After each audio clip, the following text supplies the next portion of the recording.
예수님께서 전능하시고 거룩하신 창조주 하나님, 너무나 거룩하신 분이라 그 이름조차 부를 수 없게 된, 우리와는 말 그대로 하늘과 땅보다도 더 차이가 있는 존귀하고 거룩하신 하나님 아버지, 구약에서는 하나님의 얼굴을 보는 순간 죽음을 당하는, 구약의 수많은 서기관들이 성경을 옮겨 적다가 여호와 야훼라는 이름이 나오면 얼른 펜을 놓고 손을 깨끗이 씻고 와서 다시 여호와라는 이름을 기록할 정도로 거룩하고 존귀하신 분, 여호와의 이름을 부를 수 없어서 아도나이라는 주님이라는 말로 비록 책에는, 성경책에는 여호와라고 기록되어 있지만 읽을 때는 주님이라고 읽는, 그 정도로 거룩하고 존귀한 하나님 아버지. 그래서 이스라엘 사람들은 한때 수백 년 동안 여호와 하나님 이름을 어떻게 불러야 될지 잊어버렸었습니다. 왜냐하면 원래 히브리 단어는요 모음이 없습니다. 자음만 있기 때문에. 그렇잖아요. 기역, 니은, 디귿 해놓으면 이게 가나다인지 고도 고노도인지 이게 알 수 없는 거죠. 모음이 없으니까. 그래서 야훼라는, 여호와 하나님이라는 이름을 어떻게 불러야 될지 잃어버렸습니다. 왜냐하면 하나님의 이름을 우리 인간의 입술로 부를 수 없기 때문에. 그 정도로 거룩하신 하나님. 그런데 오늘 예수님께서 이 하나님에 대해서 말씀하시기를, 너희들은 그 전능하시고 거룩하신 하나님을 아버지라고 불러라. 예수님이 그렇게 말씀하십니다. 그런데 더 나아가서 그냥 아버지가 아니라 뭐라고 부르냐면 아빠라고 부르라는 것입니다. 예수님이 그 거룩하고 존귀하신 하나님을 아버지도 아니고 아버님도 아니고 아빠라고 부르라는 것입니다. 우리 하나님 아버지는 그런 분이다라고 예수님이 그렇게 오늘 말씀하시는 거죠. 그러면서 가장 하나님에 대해서 가장 잘 말씀해 주시는 내용은 오늘 너무나 유명한 탕자의 비유라고 알려진 오늘 본문을 말씀하시면서 우리 아버지 하나님은 바로 이런 분이시다라고 주님이 말씀하시는 것입니다. 사실 저도 처음 교회 나갔을 때부터 한 10년 동안 하나님을 아버지라고 부르지 않았습니다. 부르지 못했습니다. 이유는 여러 가지가 있습니다. 워낙 어렸을 때 아버님이 돌아가셔서 제 입으로 아버지라는 이름을 아버지라고 불러본 그런 경험이 전혀 없기 때문이겠고, 또 하나는 아버지의 사랑을 받은 적이 없기 때문에. 하나님은 우리와 너무나 차이가 큰, 하늘과 땅보다도 더 큰 차이가 있는, 하나님은 신이고 나는 이 땅을 밟고 사는 인간인데 어떻게 신을 아버지라고 부를 수 있나. 그래서 저는 그냥 하나님은 하나님이었지, 마치 유대인들처럼 하나님을 아버지라고 부르는데 굉장히 오랜 시간이 걸렸습니다. 여러분은 하나님을 아버지, 아버님 혹은 아빠라고 부를 때 아마 감정이 또 저하고는 다를 것입니다.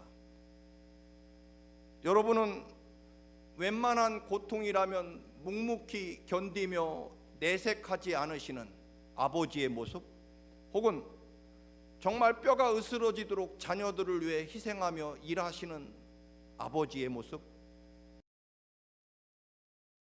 혹은 그래도 때로는 아버지 품에 안겨서 응석을 부리고 싶은 그런 아버지의 모습을 여러분 아버지라는 단어 속에 느끼는 감정이 있을 것입니다.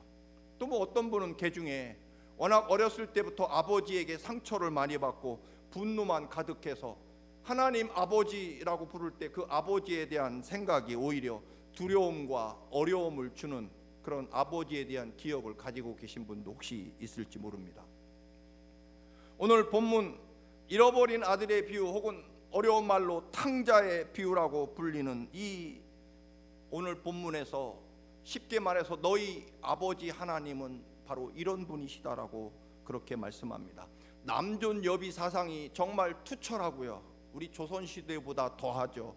유대인들은 2000년 전에 아버지의 권위는 거의 하나님과 비슷한 그런 절대적인 아버지의 권력을 가지고 있던 2000년 전에 유대인들의 그런 문화와 풍습 속에서 오늘 본문의 아버지 모습은 유대인들이 절대로 받아들일 수 없는 그런 아버지 하나님의 모습이다라고 하는 것입니다. 더 설명드리지 않아도 될 만큼 오늘 본문은 너무나 자주 유명한 말씀이죠. 두 아들, 둘째 아들이 아버지에게 감히 유산을 미리 달라고 그렇게 요청합니다. 그 당시 유산이라는, 지금도 마찬가지겠죠. 아버지가 시퍼렇게 살아계신데 아버지 유산 주세요라고 말하면 아마 보통 아버지라면 너 이놈, 세상 말로 무슨 자식 하면서 너는 애비가 당장 죽었으면 좋겠지, 절대 못 죽는다, 그렇게 혼을 내면서 여러분 가차없이 아들을 징벌할 그런 것이 아마 보통일 것입니다. 그렇게 혼을 내고 거절해야 되는 이 상황에 아버지는요, 두말 없이 아들에게 유산을 각각 분배해 주게 됩니다. 큰아들은 계속해서 아버지를 모시고 아버지와 함께 집에서 살았고, 둘째 아들은 유산을 받자마자 즉시 팔아서 먼 나라로 가서 아버지가 없는 땅에 가서 허랑방탕하며 창기와 함께 모든 재산을 탕진하게 됩니다. 그리고 거지가 되어서 유대인으로서는 감히 상상할 수 없는 가장 더럽고 인생을 포기한 사람들이 하는 돼지 치는 일을 맡게 되죠. 아마 임금도 제대로 못 받고 겨우겨우 먹고 살았는지 나중에는 돼지가 먹는 돼지 밥에서 건더기를 건져서 생명을 유지할 정도로 비참한 지경에 처하게 됩니다. 여러분, 하나님 없이 잘 될 것 같지만, 잠깐 잘 되고 즐거운 것처럼 보이지만, 우리 인생은 근본적으로 하나님으로부터 왔기 때문에 여러분, 하나님의 품을 떠난 순간부터 우리는 끈떨어진 연과 꼭 같고요. 그리고 우리는 반드시 우리의 영혼과 삶은 이렇게 나락으로 떨어지게 돼 있다라고 하는 것을 절대로 여러분 잊지 마시기를 축원합니다. 그렇습니다. 그렇게 돼지가 먹는 밥을 먹으면서 그는 생각하죠. 우리 집에, 아버지 집에 일꾼들, 머슴들, 종들도 배불리 먹거늘 내가 이렇게 돼지가 먹는 밥을 먹고 있구나. 그리고 죽을 각오를 하고, 아들은 그만두고 꿈도 언감생심 아버지 집에 종으로 살면 굶어 죽지는 않겠다 하고 고향으로, 아버지 집으로 돌아가는 거죠. 정상적인 아버지라면 자신의 유산을 탕진하고 거지가 되어 돌아온 아들을 정말 죽을 만큼 때려줘야 되는 거죠. 그리고 밥을 쫄쫄 굶겨서 세상이 어떻다는 걸 보여주고, 그리고 그 못된 버릇을 단단히 고쳐준 다음에 아마 각서를 받았을지도 모릅니다. 아버지와 형님 재산을 더 이상 달라고 요구하지 않는다는 각서를 받고 아마 종으로 받아주면 잘하는 일이었을 것입니다. 흔히 그런 얘기가 있죠. 집 나간 아들을 어머니는 밥 한 그릇 떠서 아랫목에 묻어놓고 기다리고 아버지는 몽둥이를 숨겨놓고 기다린다, 그런 이야기가 있습니다. 그런데 오늘 그런 아버지와는 전혀 다른 모습으로 하나님 아버지를 소개하고 계십니다. 둘째 아들이 저 멀리 달려오는 것을 걸어오는 것을 보고 아버지는 아들이 아버지를 알아보기 전에 분명히 아들을 먼저 알아보고 달려가서 아들이 내가 아버지께 정말 죽을 죄를 지었다고 용서를 구하고, 아들은 꿈도 꾸지 않습니다. 종으로 살게 해주십시오라고 그렇게 부탁하고 회개하려고 하는데도 아버지는 그 기회를 주지 않습니다. 달려가자마자 먼저 보고 뛰어가서 아들을 끌어안고 입을 맞추고, 그리고 준비된 새 옷과 그리고 손에 가락지를 끼워주고 새 신발을 신겨줍니다. 여러분, 여러 번 말씀드렸습니다만 아버지는 사실 이미 용서해놓고 기다리고 계신 거죠. 날마다 집 나간 자식 걱정에 문을 열어놓고 자식을 이제나 저제나 저 먼 동구박을 바라보면서 아들을 기다렸던 거죠. 그리고 용서해놓고 기다렸다는 그 가장 분명한 증거는 아들을 위해서 돌아오면 입히려고 새 옷을 지어놓은 거죠. 그리고 가락지, 반지라는 것은 아들이 내 상속자, 여전히 내 아들이고 상속자라는 증거로 반지를 준비해 놓고 있었고요. 그리고 신발, 노예는 신발을 안 신었죠. 그 당시에 오직 아들로서 신발을 준비해 놓은 것입니다. 여러분, 하나님이 우리의 죄를 이미 용서해 놓고 기다리고 계십니다. 언제요? 2000년 전 갈보리 언덕 십자가에서 이미 용서해 놓고, 모든 죄를 용서해 놓고 우리를 기다리고 계시다라고 하는 것입니다. 오늘 분명히 아들이 동굴 밖에 나타났습니다. 아들은 아버지를 너무 멀어서 알아보지 못합니다. 그런데 아버지는 아들을 알아봅니다. 아마 개미만하게 점으로 보이지만 저건 내 아들이구나. 아마 거짓 차림으로 완전히 몰골이 정말 말이 아닌 그 아들임에도 불구하고 알아보는 거죠. 여러분, 누가 알아봅니까? 기다린 사람이 알아봅니다. 달려가서 아버지 잘못했습니다라고 말하기도 전에 입을 맞추고 끌어안고, 아마 그랬을 겁니다. 아들아 고맙다, 돌아와서 고맙고 살아있어서 고맙다라고 아버지가 고맙다고 하십니다. 하나님이 어떻게 우리를 사랑하십니까? 예수님이 우리 살리려고 십자가에 생명을 내어놓으시고 그 보혈의 피를 쏟으며 우리를 구원하신 그 주님, 그런데 우리가 돌아오면, 하나님 앞에 돌아오면, 하나님의 말씀대로 살기로 결심하면 오히려 하나님이 고마워서 어쩔 줄 몰라 하신다는 것입니다. 여러분, 그렇잖아요. 뼈가 부스러지도록 일해서 자식을 키우는데 사실 자식이 부모에게 고맙다고 해야죠. 그런데 늘 열심히 살아가는 자식을 보면 부모가 자식에게 고마운 거죠.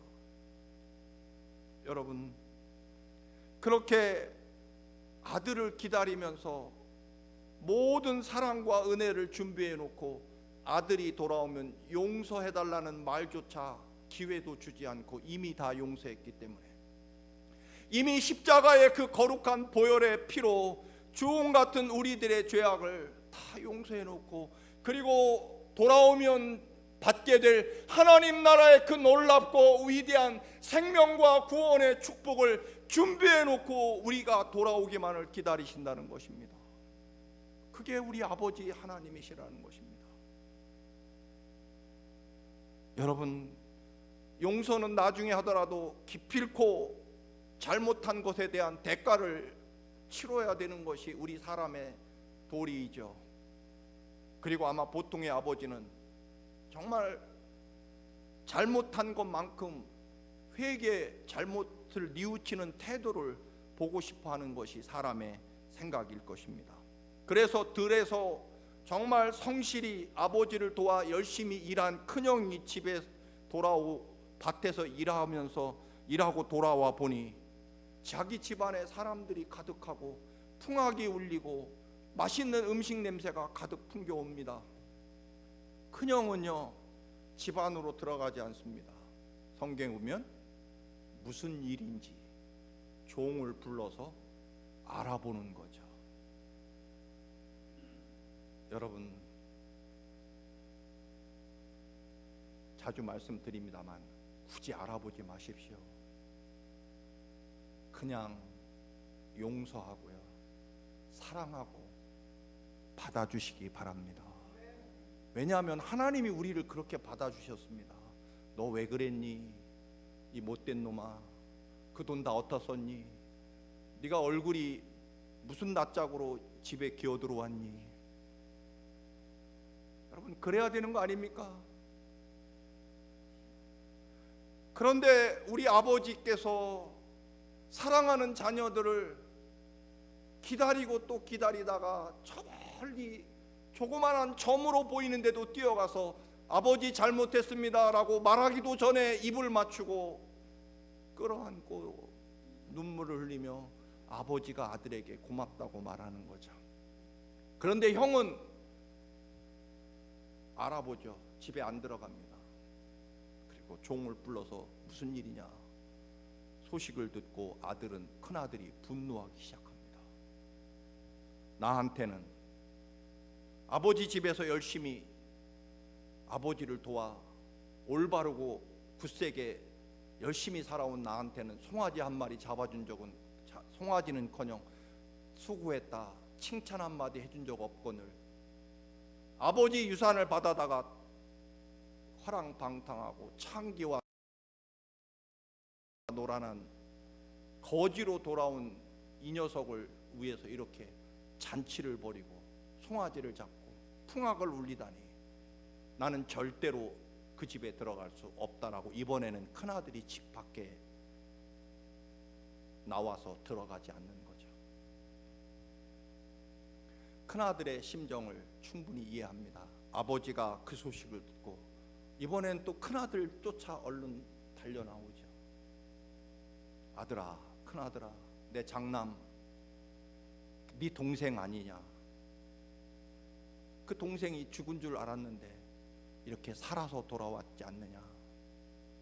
이 애비의 마음을 알아다오 하고 오히려 큰아들에게 아버지가 이번에 작은 아들을 위해 사정하는 거죠. 애원하고 부탁합니다. 사실은 아버지의 권위로 야 이놈아 네 동생 아니냐, 형이 돼가지고 어찌 그 모양이냐, 그렇게 혼낼 수 있었겠죠. 그런데 아버지가 그 작은 방탕한 아들을 위해서 큰아들에게 사정하죠. 이 아버지의 마음을 이해해다오. 여러분, 형은요 비록 모범적으로 살았고요 집을 나가지 않았습니다. 아버지를 열심히 아버지 곁에서 같이 일하면서 아버지를 도와드렸습니다. 그런데 아버지 곁에서 순종하며 아버지 말씀을 따라 살았지만 무엇을 몰랐을까요? 아버지가 진정으로 기뻐하고 진정으로 아버지가 무엇을 원하는지 아버지의 마음을, 뜻을 이해할 생각이 없었던 거죠. 왜냐하면 내가 열심히 아버지를 위해 살았으니까. 그러나 아버지가 진정으로 무엇을 원하시고 아버지의 뜻이 무엇이고 아버지가 무엇을 기뻐하는지에 관심이 없었습니다. 여러분, 하나님의 뜻을 여러분은 얼마나 알고 계십니까?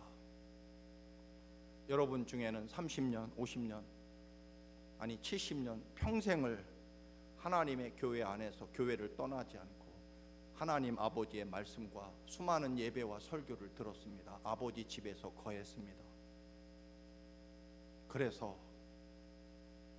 여러분, 척하면 척, 진짜 우리 아버지 하나님이 무엇을 진짜로 기뻐하시고 무엇을 진정으로 원하시는지 여러분 아버지의 마음을 알고 계십니까?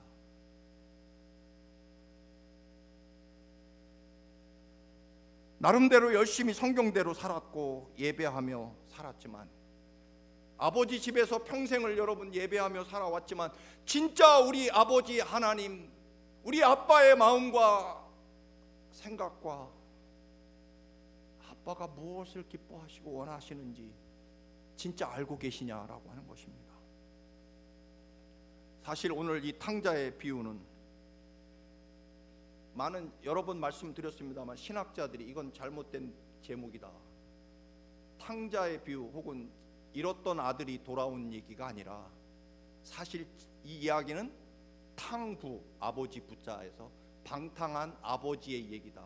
여기서 방탕하다는 뜻은 사랑을 한없이 낭비하는 아버지, 한없이 사랑을 마구마구 절제하지 않고 쏟아 부어주는 아버지의 사랑을 마음껏 낭비하는 아버지의 얘기다, 그런 이야기입니다. 그래서 탕부 이야기다. 이 이야기의 주인공은 사랑을 한없이 한없이 쏟아붓고 또 쏟아붓고 헛된 곳에 허무한 곳에까지도 쏟아붓는 아버지의 그 사랑의 낭비.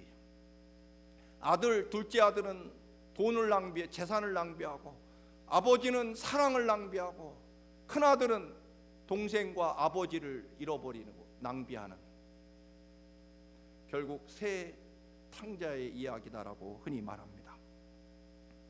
그런데 이 이야기는 아까 서두에 말씀드린 유대인들은 절대로 이걸 용납할 수 없습니다.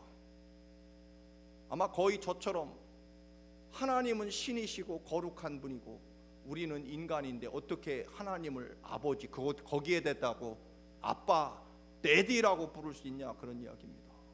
이거는 신성 모독이죠. 하나님의 이름을 모욕하는 거죠. 유대인들이 생각하는 하나님은 일면 그런 게 있는 거죠. 하나님은 인간이 잘못하는지 무섭게 보고 있다가 잘못하면 처음에는 참고 또 참으시다가 도저히 안 되겠으면 어떻게 하십니까?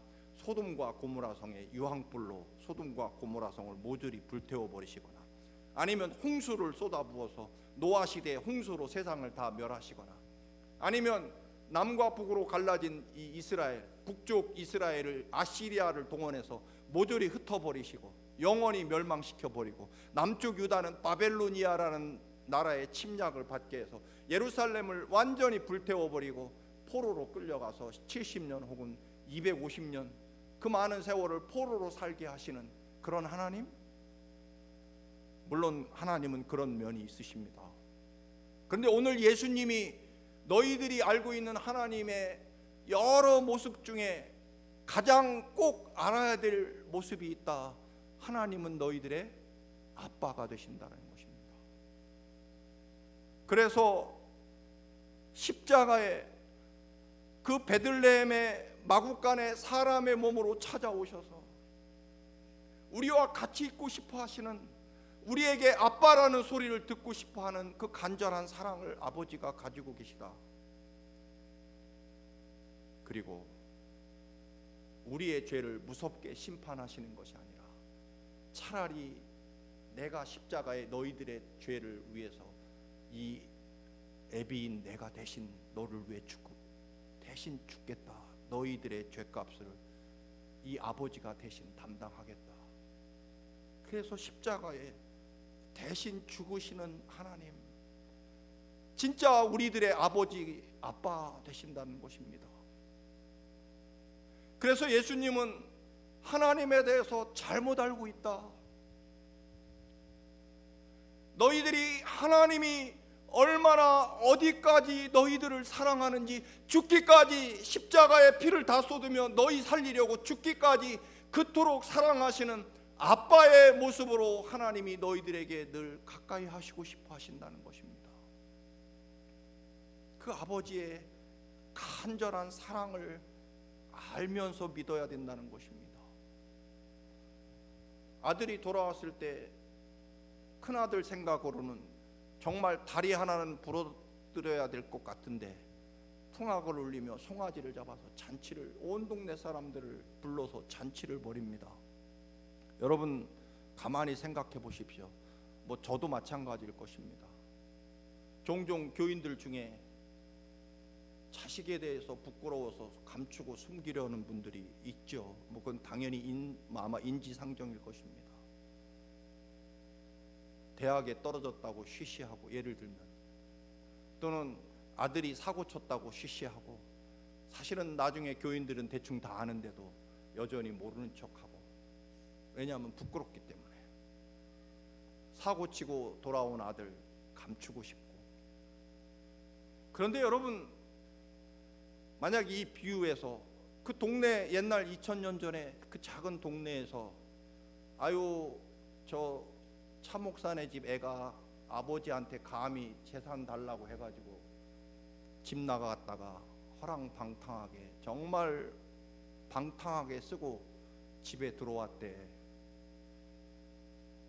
동네 사람은 다 알죠. 그 아들이 얼마나 못되고 정말 타락한 아들인지. 동네 사람이 왜 모르겠습니까? 그런데 놀라운 것은요, 아버지는 끄떡하지 않습니다. 오히려 그 부끄러운 아들이 돌아왔는데도 감추거나 숨기려 하지 않고요, 동네 사람들 다 와서 불러다가 잔치를 벌입니다. 소를 잡고요, 그리고 거기에다가 밴드까지 불러서 풍악을 울리고 덩실덩실 춤을 춥니다. 세상에 그 부끄럽고 창피한 아들 돌아왔다고 말이죠. 모르는 동네에서 그런다면 이해가 되겠지만 그 녀석 얼마나 나쁜 녀석인지 동네 사람이 다 아는데, 나 같으면 다리 몽둥이를 부러뜨려야 되는 시원찮을 아들을 위해서 잔치를 벌인다는 겁니다. 우리는 종종 내가 큰 아들처럼 여길 때가 있습니다. 왜냐하면 다른 사람보다 나는 그래도 열심히 성실하게 죄짓지 않고 잘 산다고 생각하기 때문에 우리는 종종 큰 아들에게 내 입장을 맞추어서 하나님이 지금 오늘 본문의 얘기가 이해가 되지 않을 때가 종종 있습니다. 이거야말로 무시무시한 교만인 거죠. 여러분, 우리 아버지, 우리 아빠 하나님은요, 사실 우리가 얼마나 부끄럽고 추악하고 더러운 죄인인지 그거에 대해서 우리 아버지는요 개의치 않으십니다.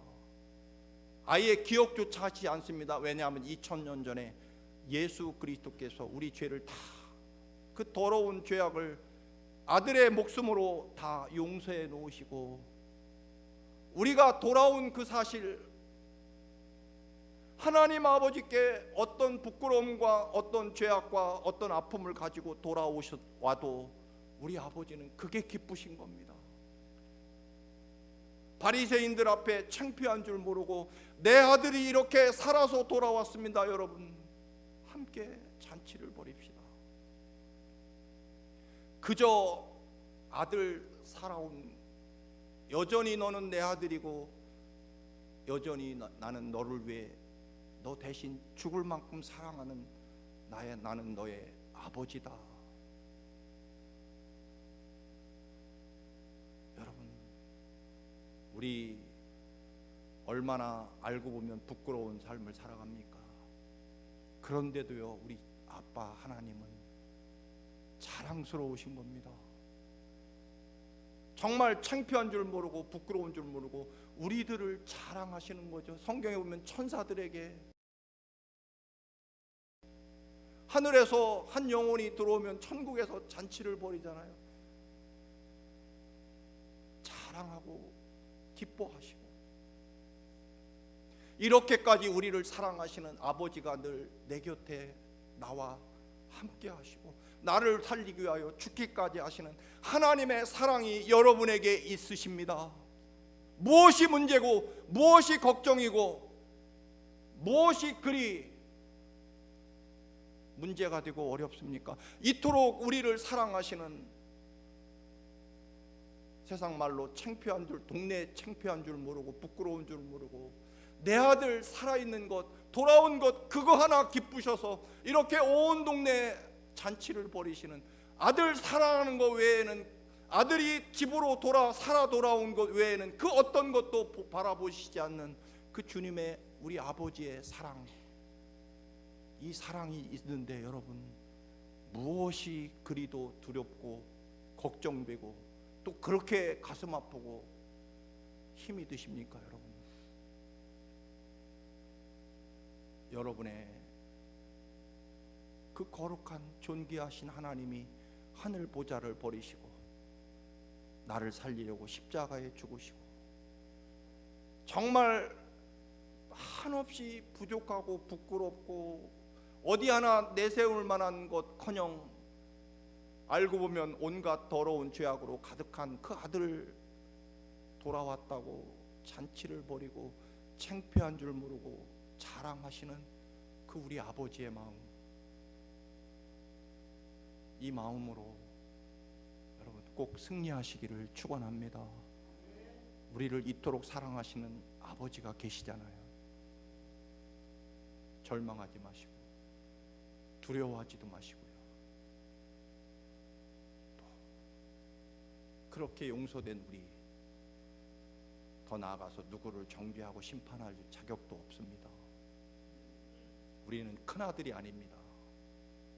이 믿음을 가지고 이토록 나를 기뻐하시고 무조건 사랑하시는 주님의 사랑이 여러분에게 있음을 믿고 날마다 담대하게 승리하시기를 주님의 이름으로 축원합니다.